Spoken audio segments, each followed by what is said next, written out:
अगर वेदों में पूरे ब्रह्मांड का ज्ञान है तो डायनासोर का जिक्र क्यों नहीं? एक सवाल जो लाखों लोगों के मन में आता है, लेकिन जवाब बहुत कम लोगों को पता है। आज इस सवाल का वो जवाब मिलेगा जो आपकी सोच को हमेशा के लिए बदल देगा।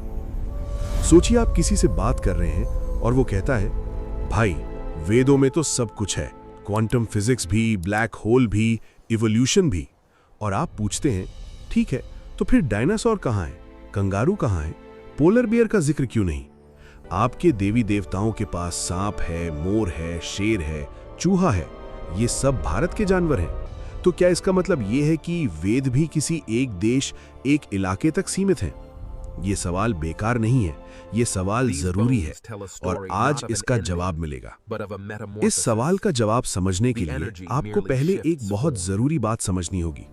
इस ब्रह्मांड में जो भी चीज है उसके दो पहलू होते हैं। पहला पहलू है प्रिंसिपल यानी सिद्धांत, दूसरा पहलू है एक्सप्रेशन यानी अभिव्यक्ति। प्रिंसिपल हमेशा अदृश्य होता है, एक्सप्रेशन हमें दिखता है। एक उदाहरण से समझते हैं। आपकी बॉडी, ये एक एक्सप्रेशन है, लेकिन इस बॉडी के पीछे एक ज्ञान छुपा है, एक प्रिंसिपल जो आपके डीएनए में बंद है। वो डीएनए दिखता नहीं, लेकिन उसी से आपका पूरा शरीर बना है। एक और उदाहरण, इंग्लैंड में एक चर्च खड़ी है। उस चर्च के पीछे ज्योमेट्री है, मैथमेटिक्स है। अब अगर कोई कहे जिस देश में चर्च नहीं वहां मैथमेटिक्स भी नहीं होगी, तो क्या ये बात बेवकूफी भरी नहीं है? मैथमेटिक्स एक यूनिवर्सल प्रिंसिपल है, चर्च उस प्रिंसिपल का एक एक्सप्रेशन है। प्रिंसिपल कभी नहीं बदलता, एक्सप्रेशन समय और जगह के साथ बदलता रहता है। यही सबसे जरूरी बात है। अब चलते हैं सनातन धर्म के ग्रंथों की तरफ। सनातन धर्म के ग्रंथ भी दो भागों में बटे हैं, बिल्कुल उसी तरह। पहला भाग है श्रुति, इसमें आते हैं वेद और उपनिषद। यही है असली प्रिंसिपल, असली सिद्धांत। दूसरा भाग है स्मृति, इसमें आते हैं पुराण, इतिहास, धर्मशास्त्र। ये है एक्सप्रेशन जो समय और जगह के साथ बदलता है। देवी देवताओं के पास कौन सा जानवर है, कौन सी सवारी है, ये सब स्मृति ग्रंथों में है। ये एक्सप्रेशन है, ये उस समय और उस इलाके का प्रतिबिंब है। इसीलिए बंगाल में जहां बाघ मिलते हैं वहां शाक्त परंपरा में मां दुर्गा बाघ पर सवार है। मथुरा में जहां गाय और मोर मिलते हैं वहां कृष्ण के साथ गाय और मोर दिखते हैं।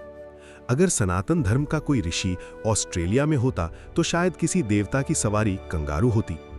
यही तो इस धर्म की खूबसूरती है। प्रिंसिपल यूनिवर्सल है, एक्सप्रेशन लोकल होता है। वेद उस यूनिवर्सल प्रिंसिपल की बात करते हैं। आत्मा क्या है, ब्रह्म क्या है, इस संसार की असली सच्चाई क्या है। वेद फिजिक्स की तरह है। फिजिक्स में क्या होता है, यूनिवर्स के नियमों की बात होती है। तो क्या कोई फिजिक्स को चैलेंज करेगा ये कहकर कि इसमें डायनासोर का जिक्र नहीं तो फिजिक्स में सब कुछ नहीं है? नहीं, फिजिक्स उन एटम्स की बात करती है जिनसे डायनासोर भी बने थे।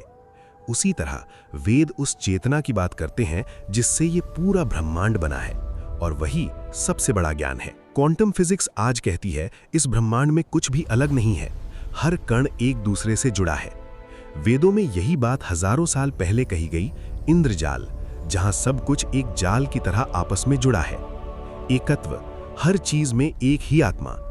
साइंस और वेद दोनों एक ही सत्य की तरफ इशारा कर रहे हैं, बस रास्ते अलग हैं। तो अब जवाब साफ है, वेदों में डायनासोर नहीं है क्योंकि वेद किसी जानवर की लिस्ट नहीं है। वेद इस ब्रह्मांड के मूल सिद्धांतों की बात करते हैं, और देवी देवताओं के पास जो जानवर हैं वो स्मृति ग्रंथों का हिस्सा है जो समय और जगह के हिसाब से बदलते रहे हैं।